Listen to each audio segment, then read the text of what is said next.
Bismillahirrahmanirrahim. Assalamualaikum warahmatullahi taala wabarakatuh dan salam sejahtera kepada semua warga Institut Pendidikan Guru yang dikasihi sekalian. Saya harap semua warga kita berada dalam keadaan sihat.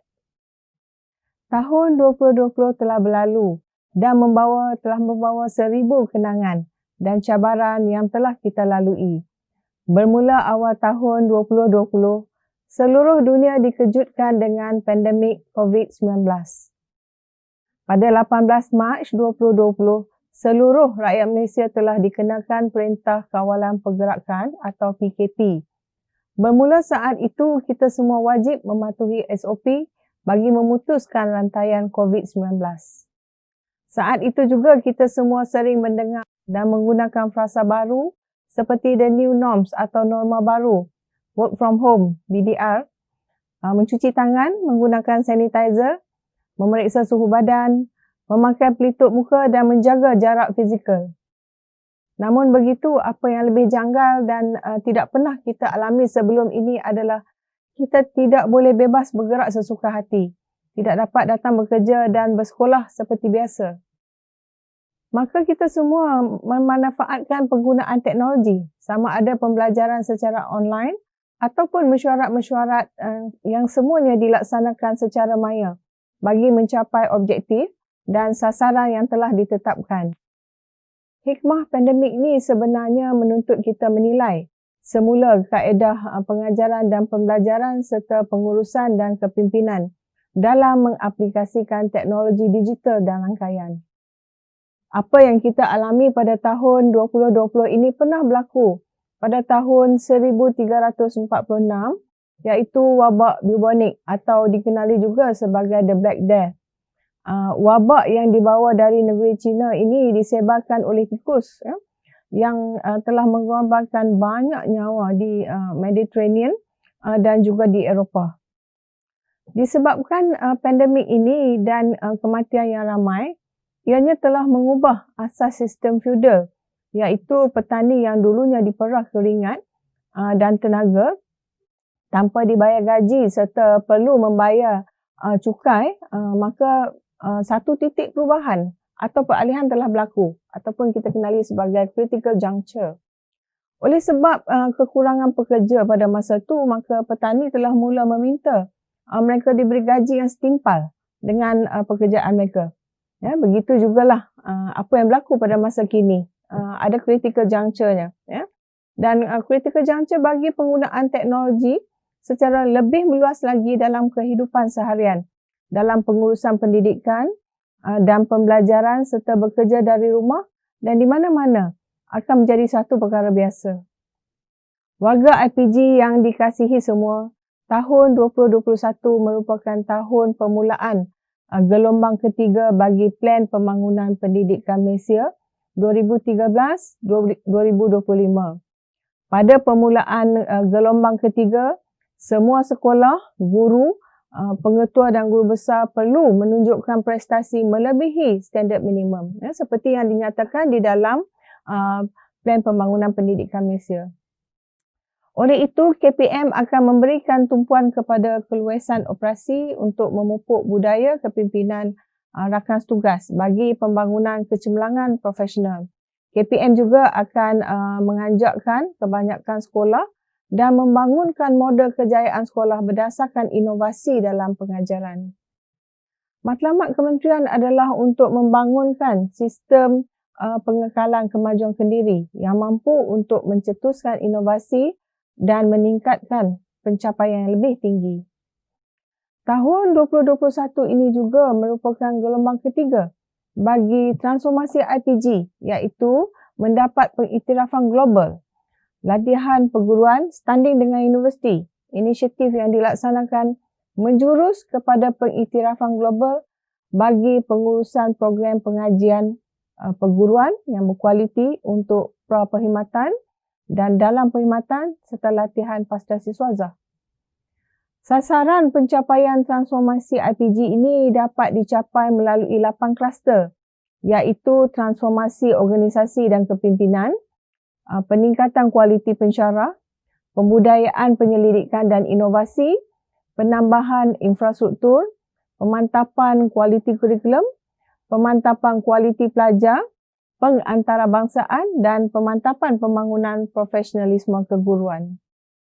Saya ingin mengucapkan tahniah kepada warga IPG, sama ada di IPGM, pengarah kampus, pensyarah dan juga pelajar, kerana walaupun dalam keadaan pandemik ini, selain daripada PDP secara online, kita mampu melaksanakan pelbagai aktiviti lain secara online seperti webinar, persidangan antarabangsa, Hari Inovasi MINDS, pidato. Banyak webinar telah dilaksanakan di kampus-kampus dan juga di peringkat PGM dan pelbagai lagi.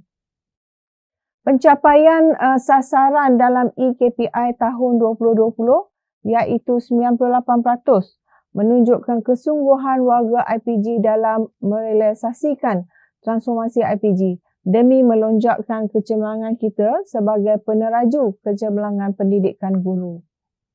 Walau bagaimanapun, kita mesti mempertingkatkan lagi usaha untuk memberi penekanan kepada inisiatif strategik yang akan melonjakkan lagi kecemerlangan IPG melalui inisiatif primer dan sekunder yang terdapat dalam 8 kluster transformasi IPG. Peningkatan kualiti pensyarah melalui pembangunan profesionalisme, penglibatan aktif pensyarah dalam penyelidikan serta menterjemahkan hasil kajian di sekolah, penglibatan dalam penerbitan buku, jurnal dan pemantapan dan pengembangan kualiti kurikulum melalui perkongsian hasil dan amalan terbaik pengajian yang ditawarkan, penglibatan pelajar dalam pelbagai aktiviti akademik dan kurikulum serta pengantarabangsaan. Namun begitu, kita mesti mengambil kira hasil dapatan laporan antarabangsa seperti South East Asia Primary Learning Matrix atau CPAM 2019 dan Trends in Mathematics and Science Study atau TIMSS 2019. Dalam kajian CPAM merupakan salah satu pentaksiran yang dibangunkan secara khusus untuk negara Asia Tenggara yang bertujuan untuk memahami status pencapaian pembelajaran murid sekolah rendah tahun 5. Pelaksanaan CPAM ini adalah selari dengan sasaran 4.1 dan 4.7 Matlamat Pembangunan Lestari atau Sustainable Development Goal atau SDG. Pentadbiran dijalankan secara kitaran oleh negara peserta ASEAN dan juga SIMEO. Pentadbiran melibatkan domain matematik, membaca, menulis dan kewarganegaraan global. Pencapaian Malaysia bagi domain matematik ialah 64%. Murid menguasai tahap 6 dan ke atas iaitu tahap interpretasi dan penyelesaian masalah. Berbanding dengan negara Vietnam yang mencapai 92% murid-murid mereka menguasai tahap 6 ke atas. Untuk domain membaca, peratus pencapaian Malaysia ialah 58%, sementara Vietnam 82% bagi tahap 6 dan ke atas. Manakala domain menulis Malaysia mendapat 11% bagi tahap 7 dan ke atas, berbanding dengan Vietnam 32%.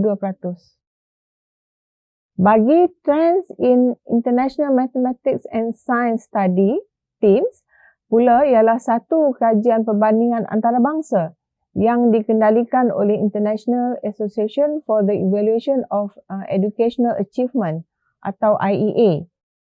Kajian TIMSS berfokuskan kepada matematik dan sains dan ditawarkan kepada grade 4, grade 8, tingkatan 2 dan TIMSS Advanced. Purata skor matematik bagi Malaysia dalam TIMSS 2019 adalah 461 dan skor ini adalah 4 mata lebih rendah berbanding dengan purata matematik dalam TIMSS 2015.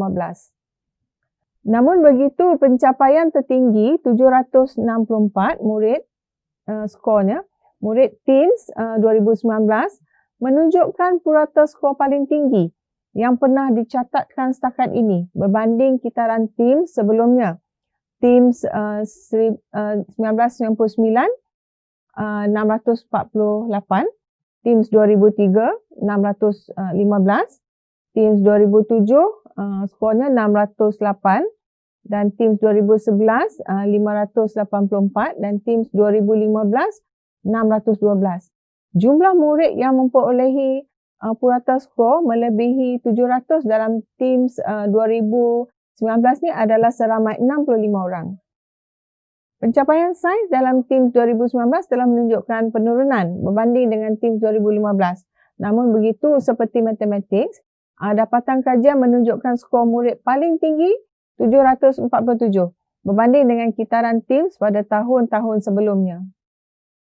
Berdasarkan kepada dapatan SIPAM 2019 dan juga TIMSS 2019, IPG mesti melipat gandakan usaha untuk melatih bakal guru yang akan mendidik generasi masa hadapan Malaysia.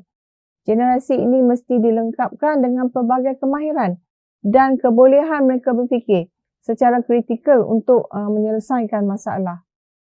Kemahiran dan kebolehan berfikir secara kritikal ini diterap dan disemai semasa proses pengajaran dan pembelajaran melalui kandungan mata pelajaran dan pedagogi. Latihan guru dan kurikulum di IPG sama ada untuk pra-perkhidmatan dan dalam perkhidmatan mestilah dinamik dan mengikut peredaran masa. Untuk itu, bermula tahun 2021, IPG akan memberi penekanan dan tumpuan semula, refocusing and re-emphasizing perkara-perkara yang fundamental atau asas, iaitu kepada kurikulum dan latihan prasekolah dalam konteks literasi pemikiran atau thinking literacy dan literasi data, penguasaan bahasa Inggeris dan juga bidang STEM. Latihan pembangunan profesionalisme atau latihan dalam perkhidmatan akan dipertingkatkan kepada guru-guru prasekolah dengan memperkenalkan konsep dan kaedah pembelajaran terkini.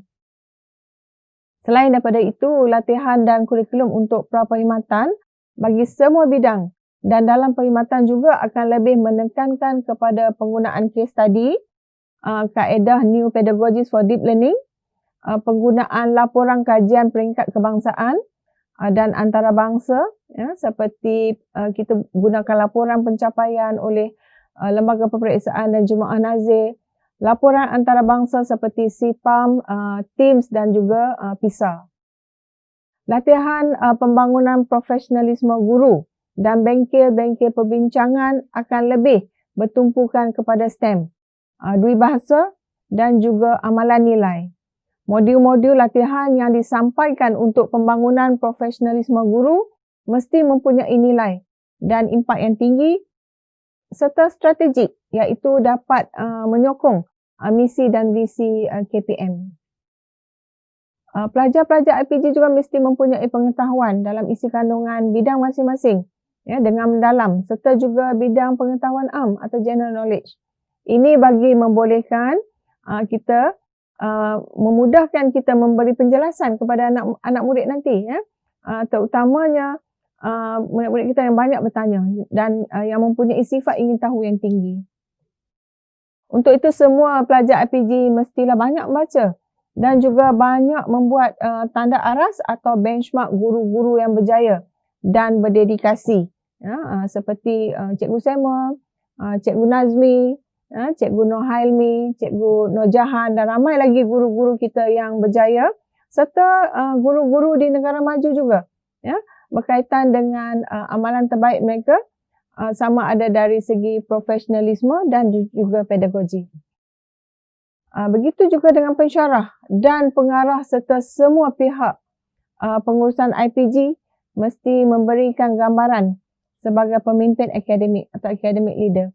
Sesi perkongsian ilmu serta perbincangan profesional mesti dijadikan budaya di IPG selari dengan visi kita sebagai peneraju kecemerlangan pendidikan guru. Justru pada tahun 2021 ini, marilah kita sama-sama berganding bahu ke arah menjadikan IPG satu institusi pendidikan guru yang cemerlang. Marilah kita sama-sama berazam dan berikrar bahawa kita akan meningkatkan kualiti dengan memberikan perkhidmatan yang terbaik kepada semua pemegang taruh, menerap dan menyebarkan pengetahuan dan amalan terkini dalam latihan guru, mengamalkan budaya kesarjanaan yang tinggi melalui penyelidikan dan penerbitan secara profesional, menghasilkan inovasi dalam kaedah pengajaran dan menterjemahkannya melalui amalan pedagogi di sekolah, bekerjasama dan menjalankan penandaarasan ke atas institusi tempatan dan antarabangsa untuk meningkatkan amalan dan standard pengajaran. Membangunkan guru yang berdedikasi, bersemangat dan mencintai ilmu. Mengikuti pembelajaran dan meningkatkan profesionalisme secara berterusan, bekerja dengan penuh integriti dan accountability demi memperkasakan imej IPG. Akhir sekali, selamat tahun baru 2021 saya ucapkan kepada seluruh warga IPG. Bekerjalah dengan bersungguh-sungguh, bergerak pantas, bertingkatkan ilmu dengan membaca dan semoga kita sentiasa berada dalam keadaan sihat sejahtera bagi merealisasikan hasrat ke arah pendidikan guru yang cemerlang. Sekian, terima kasih.